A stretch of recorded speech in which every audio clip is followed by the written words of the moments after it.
Hello everyone, and welcome to another video. My name is Sebastian, and this is my TBR job picks, my March reads. Let's just get started. I'm sorry if you can hear my roommate yelling in the background. We're gonna shake this. I think I need to get some more prompts in here, but we're gonna pick 5 books. I think. Hope I can read them in. It's been a bit of a slow month in February. But February is always a slow month in terms of reading for me. But yeah, we're gonna pick a blue one, and I am going to unfold it for you guys. I don't know if you guys can see that. It is a book a friend recommended me. Alright, let's see what we have on this shelf, shall we? A book a friend recommended. You know what? My best friend, she's recommended me this one many times. Butter by Asako Yuzuki, and I think it's about time I read it. I just read the blurb for you. Gourmet cook Manako Kaji sits in Tokyo detention center, convicted of the serial murders of lonely businessmen who she is said to have seduced with her delicious home cooking. She refuses to speak with any press, that is, until journalist Rika Mashida writes a letter asking for her recipe for beef stew, and Kaji can't resist writing back. Rika rarely cooks more than instant ramen, but as her conversations with Kaji unfold, they seem closer to a masterclass in food than journalistic research. With each meal, Rika eats under Kaji's close instruction. Something is awakening in her body. Might she and Kaji have more in common than she once thought? Inspired by the real case of the Konkatsu killer, this is a vivid, unsettling exploration of misogyny, obsession, and the transgressive pleasures of food in Japan. That is by Asako Yuzuki. It is translated by Polly Barton. So yeah, I'm excited to read this actually. I've been meaning to get to it for quite some time now. Sorry, my voice is a little bit rough today. Let's shake it up again. And pick. Let's go for pink one. And then systems are just colors. All right, here you are. And I'm gonna do this as well. A book with a cover I don't like. Alright. Interesting. A book with a cover I don't like. I'm just looking at the spines here. Opposed to a lot of covers. I don't think the covers is. I don't know if there are any on the shelf. Let me look on my cover here. Alright, let me just take a look here. There are really cool covers here. Whoa. I think I have to go with. I'm gonna put the cover up here. Deep Cuts by Holly Brickley. I'll read the blurb. Look, the song whispered to me. That day in my living room, life can be so big. It's a Friday night in a campus bar in Berkeley, fall of 2000, and Percy Marx is pontificating about music again. Holy notes is on the jukebox, and Percy, who has no talent for music, just loads of opinions about it, can't stop herself from overanalyzing the song, indulging what she knows to be her most annoying habit. But something is different tonight. The guy beside her at the bar, fellow student Joe Morrow, is a songwriter, and he could listen to Percy talk all night. Joe asks Percy for feedback on one of his songs, and the result kicks off a partnership that will span years, ignite new passions in them both, and crush their egos again and again.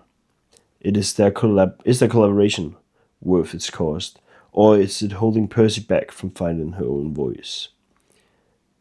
Moving from Brooklyn bars to San Francisco dance floors, Deep Cuts examines the nature of talent, obsession, belonging, and above all, our need to be heard. Sounds very interesting. It is 288 pages. Sounds very good, I think. Yeah, I'm actually excited for this. I bought like when I got the Kobo or something. I don't know, but I've heard great things about it. So, yeah, I'm excited. I'm quite excited for it. I'm gonna put this here again, keep it turned on. For our number 3 pick. Here we go. And I think this is the right way around. I'm gonna just in case. Yeah. My mom chooses a book. Oh, what's the time? Just give me a few minutes. It is after 10:30, so my mom might be asleep. You can know a little, but whatever you do, just don't blow the whistle. You know what? I'll keep it in mind, and then if she takes back and says no, then for our 3rd pick, for our 4th pick, we're gonna choose a pink one again. This is the wrong way out. Here we are. I think this is the right way. A book with the prettiest cover. You know, guys, I already know which one this is. It's been on my TBR for like a year since I got it. Emily Wilde's Compendium of Lost Tales. I have no further notes.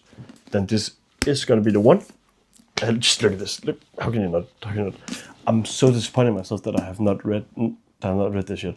But I think there might be some minor spoilers in the blurb. Just this is the first one. Emily Wilde has spent her life studying fairies.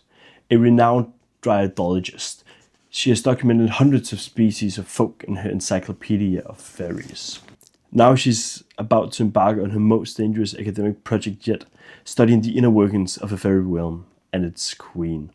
Along with her former academic rival, now fiancé, the dashing and mercurial Wendell Bambleby, Emily is immediately thrust into the deadly intrigues of fairy as the two of them seize the throne of Wendell's long-lost kingdom. Yet, there's little time to settle in. Wendell's murderous stepmother has placed a deadly curse upon the land before vanishing without a trace. It will take all of Wendell's magic and Emily's knowledge of stories to unravel the mystery before they lose everything they hold dear. Sounds so good, right?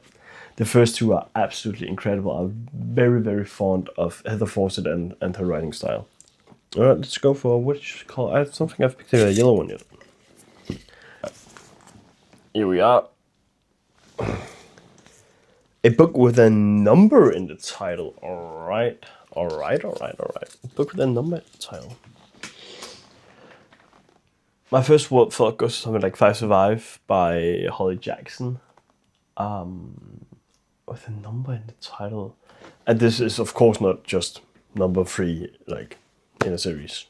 If it has book 3 and whatever. But with a number in it. What do I have? The New York Trilogy by Paul Auster. Could be a shout. Oh, I have the perfect one for this one. Jesus. This is a book that's on my, the 5 classics I want to read or something. I made a TikTok about it. 1984 by George Orwell. I'll read the blurb, but I think you guys know that this is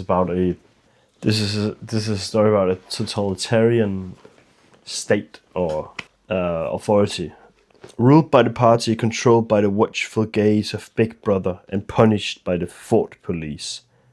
No one is free in this dystopian world, but hidden away in an office in the Ministry of Truth, Winston Smith longs for liberty and starts to rebel. I read, I don't know if I bought him last year. I thought it was quite good novel. I wish it was longer though. I would have loved it to be longer. But yeah, 1984. In the Beautiful Penguin English Library. And for our last pick, and for our 5th and final pick, we're gonna pick an orange. This is like sort of like an orange, I don't know, peach, probably some would call it. And I think it has to be like this. Yeah, I can just see the letters through the light. A book with food or drink on the cover. But with food or drink on the cover. Do I have anything with food or drink on the cover? I don't think I have any books with food or drink on the cover that I haven't read. I do have one. It's on my Kobo. It is The Lamb by Lucy Rose. Where this is a book where cannibalism is a metaphor for love. So yeah. Margot and Mama have lived in the forest ever since Margot can remember. When Margot is not in school, they spend quiet days together in the cottage, waiting for strangers to knock on the door. Strays, Mama calls them. People who have strayed far from the road. Mama loves the strays. She feeds them wine, keeps them warm, and then she satisfies her burning appetite by picking apart their bodies. But Mama's want is stronger than her hunger sometimes, and when a beautiful white-toothed stray named Eden turns up in the heart of a snowstorm, Margot must confront the shifting dynamics of her family, untangle her own desires, and make her bid for freedom. With this haunting, gothic, coming-of-age tale, debut novelist Lucy Rose explores how women swallow their anger, desire, and animalistic instinct and wrings the relationships between mother and daughter until blood drips from it. That's the books I'm gonna read in March, outside of my uni readings, that of course is. So 5 books. I really hope I can read 5 books in March, because February has been a very slow month. As of right now, it is the last Sunday. It is the 22nd of February. I've read 1 book. And that was Beowulf.